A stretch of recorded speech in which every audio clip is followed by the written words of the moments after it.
Good morning and welcome to our channel. मैं रोहन उपाध्याय एक बार फिर से हाजिर हूँ आपके सामने मैथ्स की एक और नई वीडियो के साथ। तो आज का जो हमारा टॉपिक है पूर्णांक एवं पूर्ण संख्याएं, ये हमारी क्लास 6th और 7th का कंबाइंड टॉपिक रहेगा।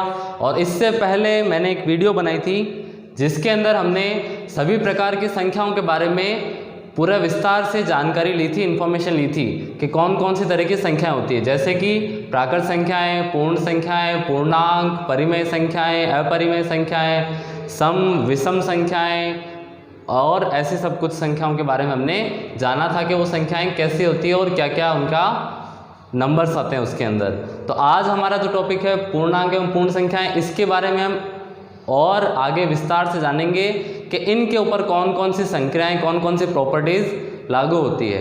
तो शुरू करते हैं बिना किसी देरी के। सबसे पहले पूर्ण संख्याएं। पूर्ण संख्याएं कौन सी होती है? 0, 1, 2, 3, 4, 5, 6 and so on up to infinite. तो 0 से शुरू होने वाली सभी संख्याएं वो होती है पूर्ण संख्याएं, जिन्हें हम होल नंबर्स भी कहते हैं।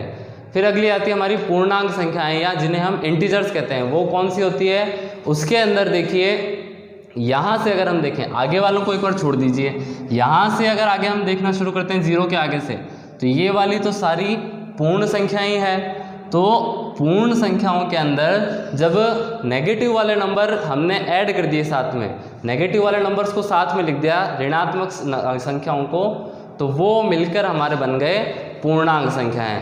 तो ये होती है हमारी पूर्णांक संख्या जिसके अंदर पॉजिटिव के नंबर भी आ रहे हैं और नेगेटिव वाले नंबर भी आ रहे हैं, -1, -2, -3, -4 ऐसे। और अब इन संख्याओं को हम संख्या रेखा पर निरूपित कैसे करते हैं उसके बारे में भी जानना होगा।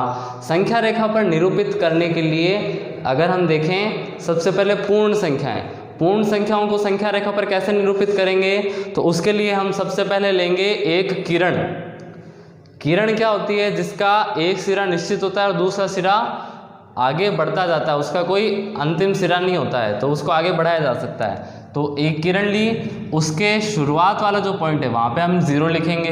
फिर एक निश्चित दूरी के बाद हम एक एक अंक को लिखते जाएंगे। जैसे 0 और 1 के बीच में जो दूरी है वही 1 और 2 के बीच में होनी चाहिए, वही 2 और 3 के बीच में होनी चाहिए। ऐसे करते करते समान दूरी से जब हम अंकों को लिखते जाते हैं तो इस प्रकार हमें जो ये एक रेखा प्राप्त हुई है, ये एक संख्या रेखा है। तो ये वाली संख्या रेखा पूर्ण संख्याओं के लिए है, होल नंबर्स के लिए, और ये जो नीचे वाली संख्या रेखा है वो पूर्णांक के लिए, इंटीजर्स के लिए है। तो इस संख्या रेखा पर देखिए क्या है, ये एक रेखा है जो दोनों तरफ हम उसे कितना भी बढ़ाना चाहें बढ़ा सकते हैं। तो इसके अंदर हमने क्या किया है, बिल्कुल मिडल में, बिल्कुल सेंटर में, बीच में 0 लिखा है और 0 के इस तरफ प्लस की सारी संख्याएं और 0 के इस तरफ माइनस वाली सारी संख्याएं। तो संख्या रेखा पर जब हम इन्हें लिखते हैं तो हम इनको डिवाइड कर देते हैं अलग अलग, कि 0 के इधर वाले जो नंबर हैं उनको हम पॉजिटिव इंटीजर्स कहेंगे। क्या कहेंगे? पॉजिटिव इंटीजर्स या धनात्मक पूर्णांक। और 0 के लेफ्ट साइड वाले नंबर है, जो बाईं तरफ के नंबर है, उनको हम नेगेटिव इंटीजर्स या ऋणात्मक पूर्णांक कहेंगे। तो ये हो गई हमारी पूर्णांकों के लिए, इंटीजर्स के लिए संख्या रेखा, और ये पूर्ण संख्या के लिए संख्या रेखा, नंबर लाइन जिसको हम बोलते हैं। अब संख्या रेखा पे तो हमने दर्शा दिया। अब जो हमारी संक्रियाएं हैं, जो प्रॉपर्टीज़ है, जैसे प्लस करना, एडिशन, माइनस करना, सब्ट्रैक्शन, ये सब चीज़ें हैं, इनको हम संख्या रेखा पर कैसे दर्शाएंगे? तो उसके लिए आपकी हेडिंग है अगली, पूर्ण संख्याओं एवं पूर्णांक संख्याओं का संख्या रेखा पर योग, और साथ में आप इसके घटाव भी लिख सकते हो। योग और घटाव दोनों हम पढ़ेंगे, ठीक है? योग और घटाव दोनों को पढ़ेंगे। तो सबसे पहले हम देखते हैं पूर्ण संख्याओं के लिए। तो पूर्ण संख्याओं के लिए मैंने आपको 2 एग्जाम्पल दिए हैं, एक प्लस का और एक दूसरा माइनस का। तो इन दोनों को हम देखेंगे संख्या रेखा पर कैसे करना है। तो संख्या रेखा पर कैसे जोड़ा जाएगा या घटाया जाएगा, उससे पहले आपको ये ध्यान रखना है, 2 बातें हैं। अगर आपको कोई 2 पूर्ण संख्याएं प्लस के निशान के साथ दे रखी है, मतलब उन दोनों को जोड़ना है, तो आपको हमेशा उस संख्या रेखा पर राइट साइड में चलना है। राइट साइड मतलब दाईं साइड। अब सर कई बार हमारे राइट और लेफ्ट में कन्फ्यूज़न हो जाता है, ये कई बच्चों के दिमाग में सवाल आता है कि सर राइट लेफ्ट तो हमें समझ में आ जाता है, लेकिन दायां बायां जब होते हैं तो हमें कन्फ्यूज़न हो जाता है। तो कोई कन्फ्यूज़न नहीं करना है, आपके जो दोनों हाथ है ना इनको ऐसे बनाओ, बना लिया।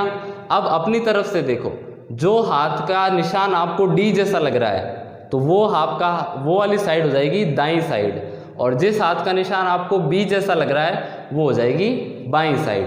तो क्या करना है, लेफ्ट राइट तो हमें पता है, दायां बायां में कन्फ्यूज़न हो रहा है तो दायां बायां के लिए अपने हाथों को ऐसे करना है, और जिस साइड की जो शेप डी जैसी बनेगी वो दाईं साइड हो जाएगी, और जिसमें बी शेप बनेगी वो बाईं साइड हो जाएगी। ठीक है, तो मैंने आपको कहा कि अगर हम प्लस कर रहे हैं पूर्ण संख्याओं को, किनको, पूर्ण संख्याओं को, होल नंबर्स को अगर हम प्लस कर रहे हैं तो हमेशा राइट साइड में जाना है। अब करना कैसे है वो देखते हैं। सबसे पहला है हमारा एग्जाम्पल 5 + 3।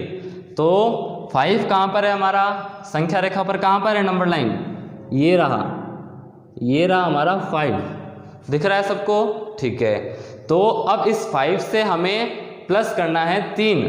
तो मैंने कहा था जब प्लस करते हैं तो किस साइड में जाएंगे, राइट साइड में या दाईं तरफ। तो राइट साइड कौन सी है, 5 के राइट साइड इधर है, वो उसकी लेफ्ट साइड है, तो 5 के राइट साइड में चलना है। अब कितना चलना है, इतना चलना है, 3 कदम।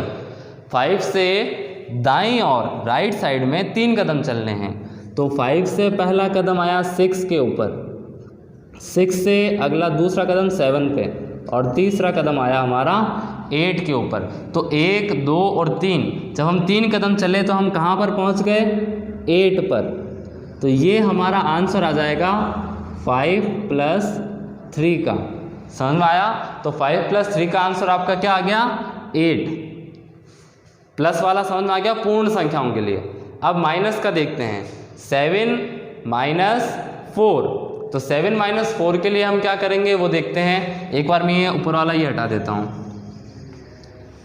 तो अब देखिए 7 - 4 के लिए सबसे पहले आपको ये ध्यान रखना है कि अगर पूर्ण संख्याओं में माइनस किया जा रहा है, बीच में माइनस का सिंबल आ रहा है, तो आपको लेफ्ट साइड में जाना है या बाईं तरफ जाना है। बाईं और दाईं में कोई कन्फ्यूज़न तो नहीं है ना आप? हाँ, तो 7 कहाँ पर है आपका, नंबर लाइन पर देखो, 7 को ढूंढो। तो 7 आपका ये रहा आपका 7। अब 7 में से माइनस करने हैं 4, तो मतलब हमें लेफ्ट साइड में जाना है, और लेफ्ट साइड में कितना जाना है, 4 कदम जाना है। तो शुरू करते हैं जाना। 7 से लेफ्ट साइड में 1 कदम, ये दूसरा कदम, ये तीसरा कदम, और ये आ गया हमारा चौथा कदम। तो लास्ट कदम हमारा कहाँ पर आया, 3 पर। तो हमारा आंसर आ जाएगा 3। तो 7 - 4 का आंसर कितना आ गया, 3। 7 - 4 का आंसर आ गया हमारा 3। तो इसमें तो कोई प्रॉब्लम नहीं आई। पूर्ण संख्याओं को संख्या रेखा पर जोड़ना और घटाना बहुत ही ईजी है। क्या ध्यान रखना है सिर्फ कि अगर हम जोड़ रहे हैं तो चलेंगे हम राइट साइड में, और अगर घटा रहे हैं, माइनस कर रहे हैं, तो हम जाएंगे लेफ्ट साइड में। ठीक है, अगला देखते हैं पूर्णांक संख्याओं के लिए जोड़ना और घटाना संख्या रेखा के ऊपर। तो सबसे पहले मैंने एक एग्जाम्पल दिया है, -2 + 5। अब सर इसमें तो माइनस भी आ रहा है, प्लस में आ रहा है, तो कौन सा सिंबल देखें, जो बीच में आता है वो वाला सिंबल आपको देखना है। तो बीच में आ रहा है प्लस वाला, मतलब आपको जाना है किधर, राइट साइड में। तो राइट साइड में जाना है हमें। तो -2 को पहले तो ढूंढिए नंबर लाइन पर कहाँ है। तो ये रहा हमारा -2 ऑन द नंबर लाइन। अब इससे हमें जाना है राइट साइड में, कितने कदम, इतने कदम, 5 कदम हमें जाना है राइट साइड में। तो चलना शुरू करते हैं। 1 कदम, 2 कदम, 3 कदम, 4 कदम, और ये आ गया अपना 5 कदम। 5 कदम पर हम पहुंच गए नंबर 3 पर।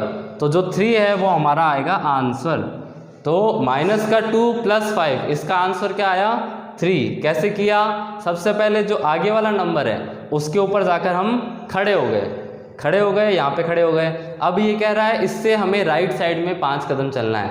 प्लस का मतलब राइट साइड में, और ये आगे वाला नंबर आपको बताएगा कितने कदम चलने हैं। तो राइट साइड में 5 कदम चलने हैं। तो शुरू किया 1 2 3 4 5 कदम चलने के बाद हम यहाँ आ गए। समझ में आया? अब देखते हैं एक माइनस वाला एग्जाम्पल। -3 - 4, बीच में क्या है, प्लस का सिंबल है।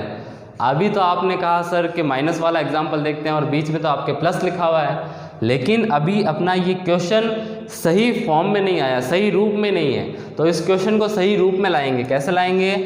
देखो माइनस का 3 तो है, ये प्लस और इसके गुणा में कौन है? माइनस। तो प्लस और माइनस गुणा होकर क्या बन जाते हैं? हमें पता है माइनस बन जाते हैं। तो इसकी जगह मैं क्या लिख दूंगा? माइनस का 3 माइनस 4। अब अपना जो क्वेश्चन है वो सही रूप में आया है। तो अब मुझे बताओ इन दोनों के बीच में कौन सा सिंबल आ रहा है? माइनस का आ रहा है। तो माइनस का आ रहा है तो किधर जाएंगे हम? लेफ्ट साइड में जाएंगे।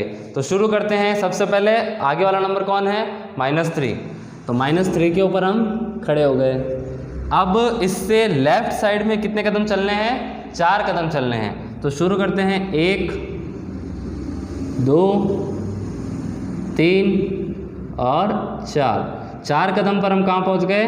नंबर -7 पे। तो माइनस का 3 और माइनस का 4 माइनस करने पर हम पहुँच गए -7 पर। तो इस प्रकार से, इस तरीके से हम पूर्ण संख्याओं और पूर्णांक संख्याओं का संख्या रेखा पर जोड़ और घटाव, मतलब एडिशन और सब्ट्रैक्शन दोनों कर सकते हैं। करने का तरीका सिंपल है। आपको सिर्फ एक चीज़ ध्यान रखनी है। क्या चीज़ ध्यान रखनी है? कि जो आपको संख्याएं दे रखी है उनके बीच में जो निशान है या जो चिन्ह है वो कौन सा है। अगर प्लस का चिन्ह है तो आपको जाना है राइट साइड में या दाईं तरफ, ठीक है ना। और अगर आपके बीच में है माइनस का सिंबल या माइनस का चिन्ह तो आपको जाना है लेफ्ट साइड में या बाईं तरफ, ठीक है ना। अब कई बार आपको कंफ्यूज करने के लिए ऐसे देगा, जैसे मैंने अभी आपको ये एग्जांपल दिया था ना, ऐसा एग्जाम्पल या ऐसा क्वेश्चन देकर आपको वो कंफ्यूज करेगा। क्यों? क्योंकि ब्रैकेट के अंदर माइनस और बीच में प्लस है, तो आप सोचोगे राइट साइड में आना है। नहीं, राइट साइड में नहीं आना, आपको जाना है लेफ्ट साइड के अंदर, ठीक है। तो ये आपके पूर्ण संख्याओं और पूर्णांक संख्याओं को संख्या रेखा पर दर्शाना और उनका योग और घटाव दोनों को दर्शाना, ये आपने आज सीख लिया है। तो आज के लिए हम इस वीडियो में इतना ही देखेंगे।